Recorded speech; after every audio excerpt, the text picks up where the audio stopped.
going to hear from Eric Frankel, who is the Executive Director of Bluegrass Airport, also known as Bluegrass Field. Is this better? For those of you over the age of... Never mind. Eric parachuted into the airport after a very difficult time at the airport, and he's kind of smoothed all the waters. And if any of you have been out there lately, you'll know it's a very hospitable place now that you can walk around. It's really kind of nice, except, of course, for Homeland Security, who will hold you up for an hour. But so without further ado, I'd like to introduce Eric. Well, thanks so much for having me, and we really like doing these type of events, where, and particularly for groups this size, where we can actually have a conversation as much about the airport and answer some questions. So I'll leave some time for that. Appreciate the warm welcome. And I guess what we want to do today is talk about a couple of things. We're going to talk a little bit about the airport itself, and then we're going to obviously talk about airlines, which is probably of most interest to most people. And sometimes people get these two confused, or they think that we have something to do with the airlines, which we really don't. I wish we did, wish we had more control over, but be happy to answer any questions when we get to that. Quick overview of the airport. I assume everybody's probably around here has at least been to the airport one form or another. It is a great facility.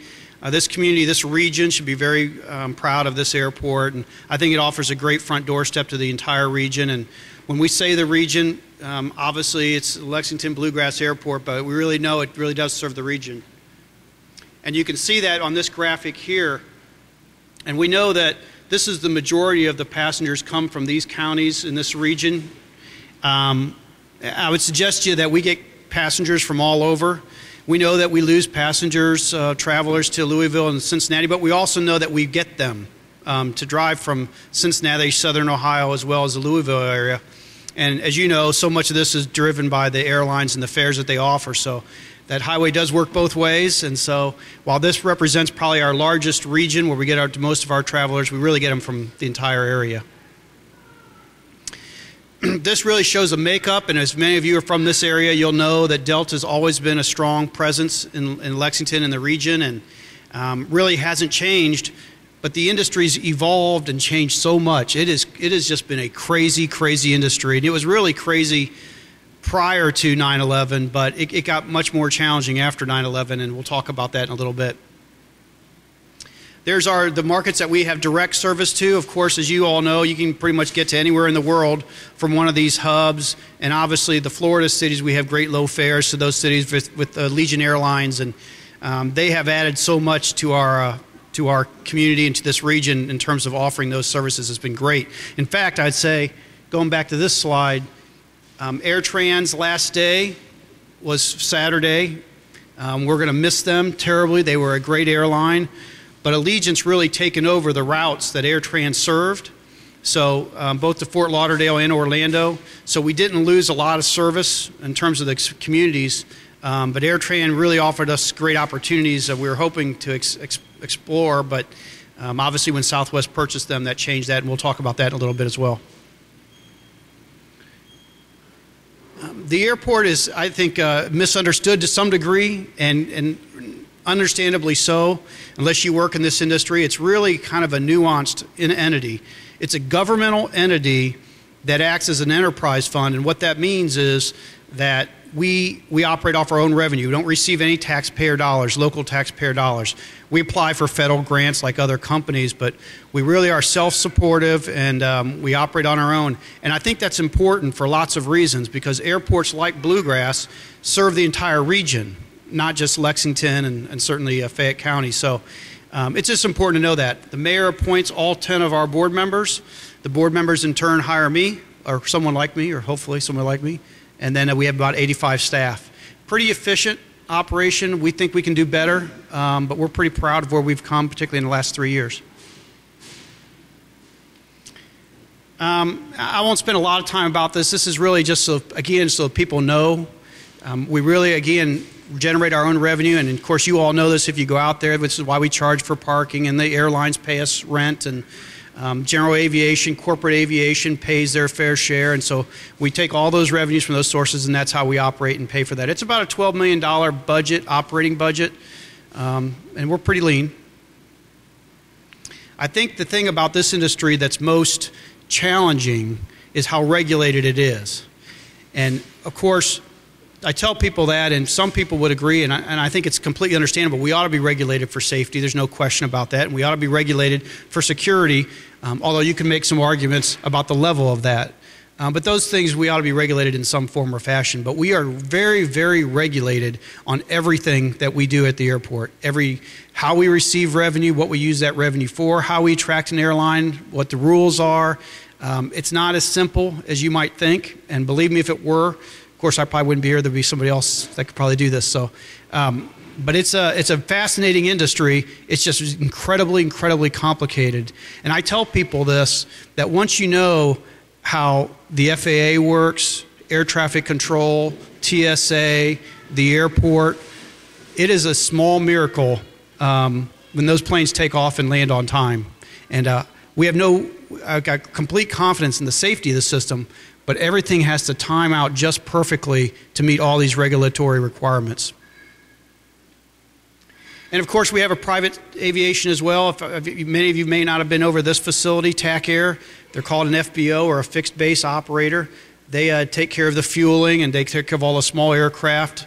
UK basketball flies through there, and most people, corporations that fly in and out of the region, come through there at that facility, and it's beautiful. And finally, the economic impact of airport. And we like to highlight this slide because we think most people, and again, rightfully so, don't understand the economic impact of the airport itself. We think about flying out, but we don't think about all the activity and economic impact of people flying in from all over the world, whether it's for the equine industry or the UK or any other research and development. We need to have this resource in this region for that reason. And that $370 million in annual economic impact. And I would suggest I was always skeptical of some of these things when I read them about how they do the numbers, but the science behind how they determine that is pretty solid, and it's accepted by the FAA, and I think it's real, and it's very impressive for this region. And of course, there are other benefits that people, again, may not be as familiar with, but particularly the life flight type benefits and being able to fly organs and certainly rescue people is obviously a huge issue, to say nothing about security. And then, of course, our unusual industry with the equine industry. And it was new to me in the aviation industry, coming and seeing this operation. It's pretty cool, really is. It's a big 727 aircraft, and they have 21 stalls in there, and they fly horses all over the country, not just in Lexington, but how they move them is pretty impressive. And of course, we had a good year last year. It was fun. And it was also, produced a lot of activity at the airport. And this is the other reason I think it's so important to have an airport that's capable.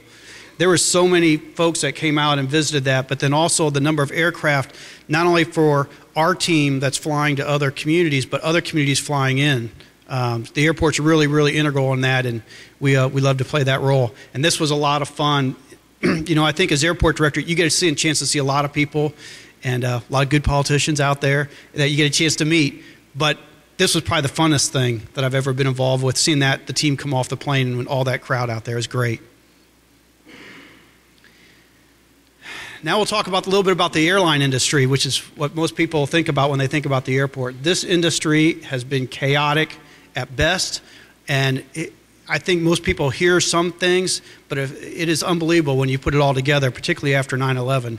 Obviously, that was a significant change in our industry, but I would suggest to you that our industry was evolving really since 1978. 1978, the airline industry was deregulated. And some of you that may be old enough in this room may recall that, the federal government used to set the schedule, used to set what flights and what type of airplanes and what fares were going to be.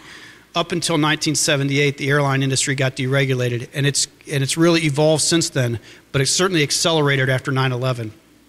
This was the first. Both of these airlines, Delta and Northwest, went bankrupt on the same day, and they ended up merging. And this can be good or bad for the industry. You want a strong, vibrant industry. This industry is incredibly important for our community, but it has been very volatile.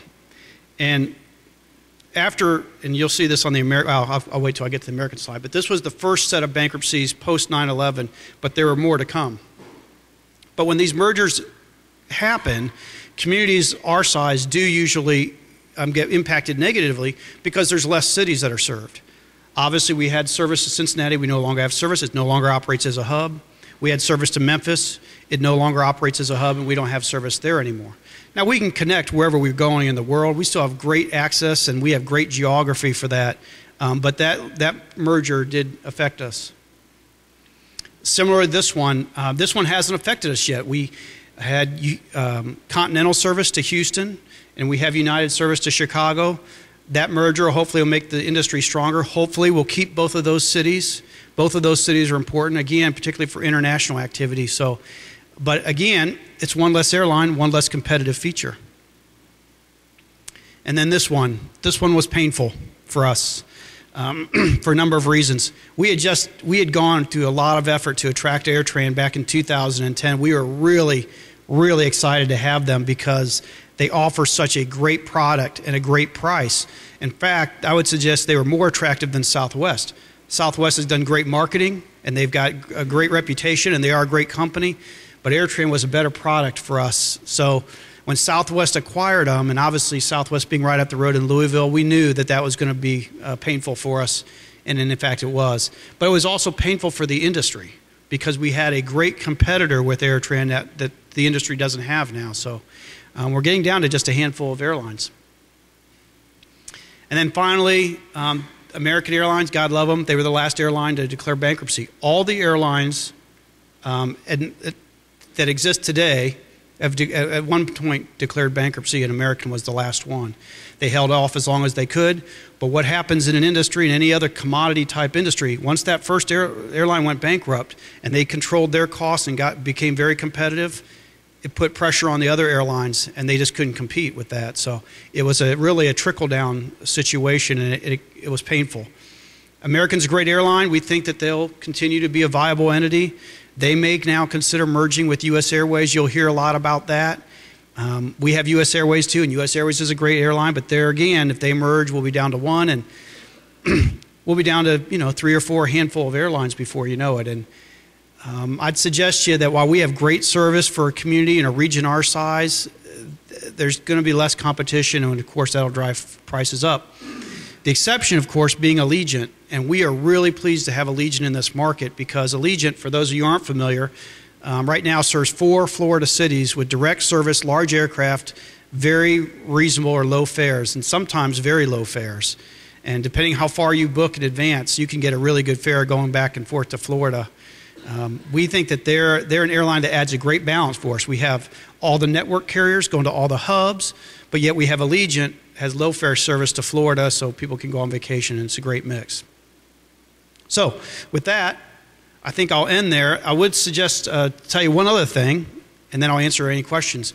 We are undertaking a history project right now, and you may have seen something about this, but we tell everybody in case there's any interesting things, photos, or anything that anyone has, we want to have them. We're collecting them.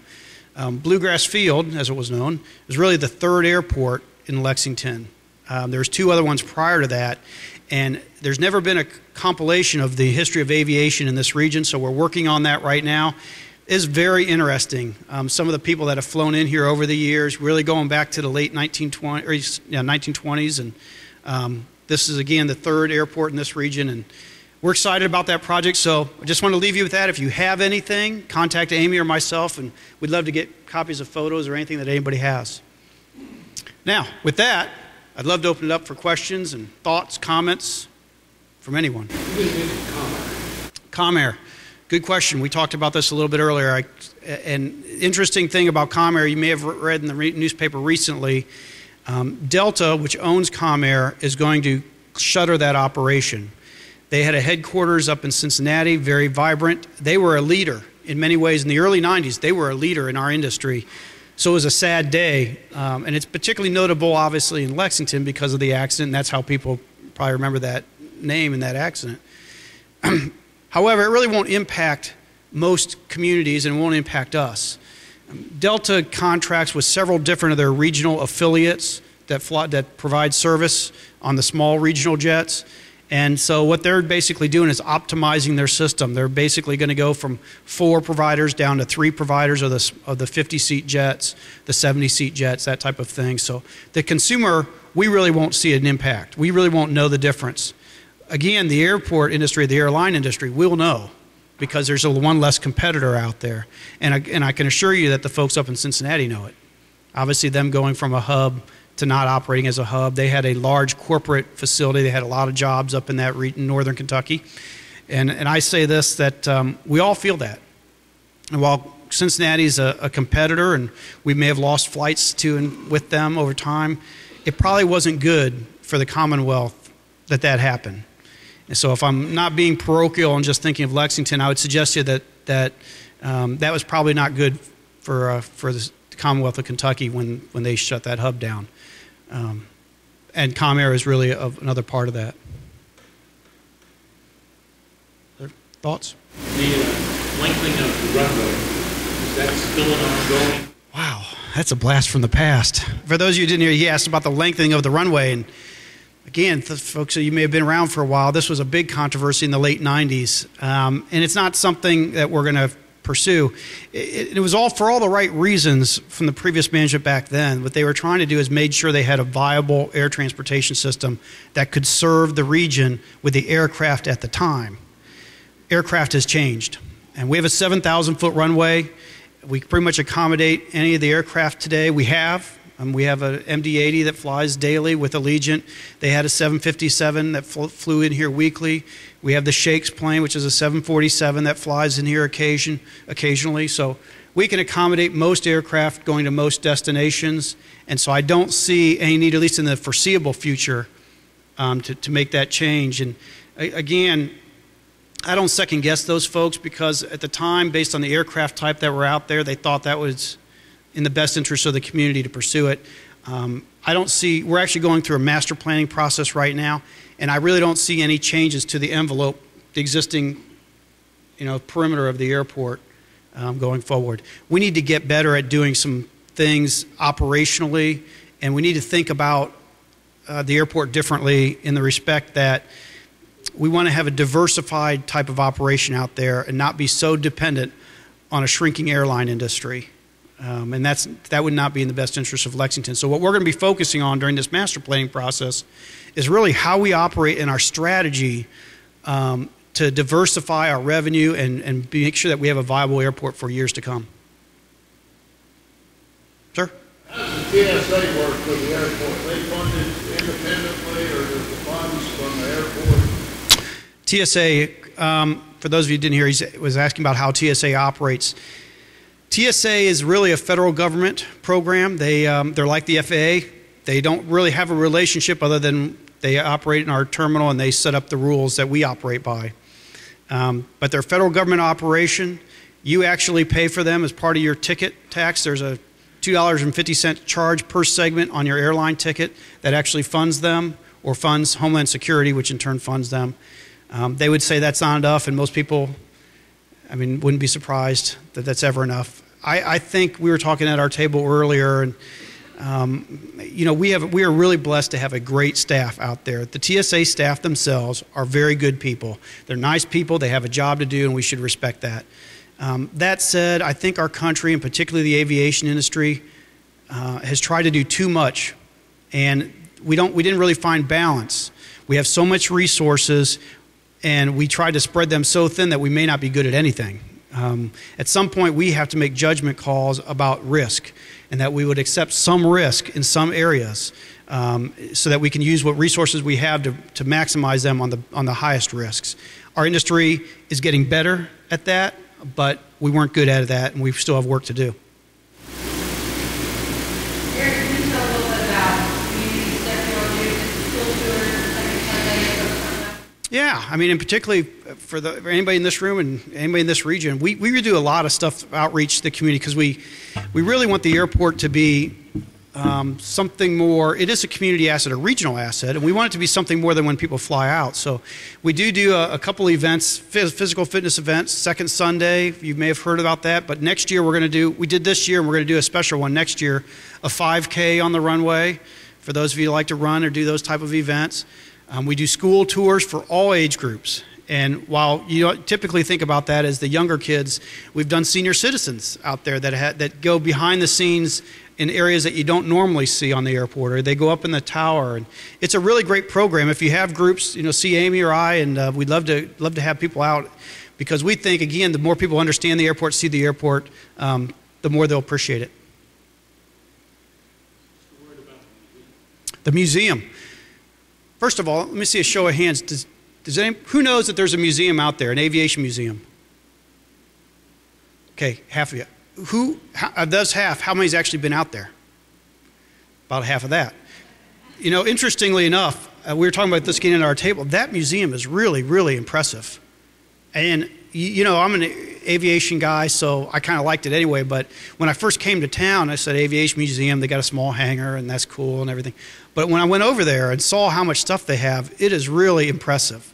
And it's free to go take a look at it. And I really encourage people to do it because it's really neat. They have summer programs for kids, summer camps for like a week, or maybe it's a week or two, that they have kids come out there and learn about aviation. And but the building it's in and the aircraft that they have inside that building is really, really impressive. And we have it in Lexington, but really it's the Kentucky Aviation Museum. And that's not good. But so come on out and enjoy that. I mentioned the room upstairs we talked about it for military stopover, kind of like the USO. I don't think a lot of people know that's available.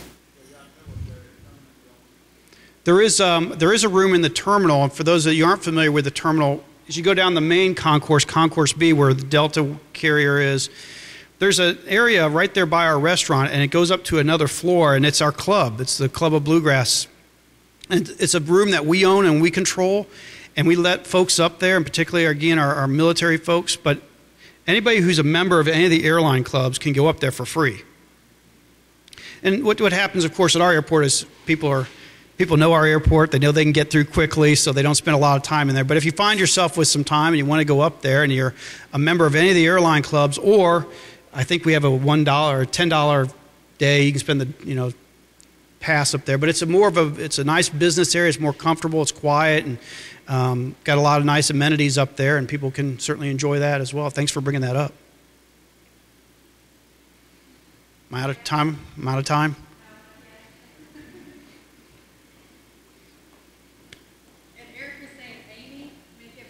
Oh, yeah. Not Amy.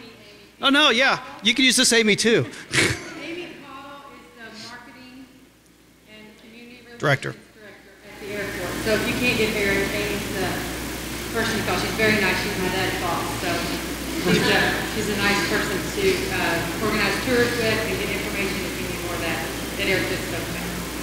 Anybody else? Well, thank you very much. Thank you.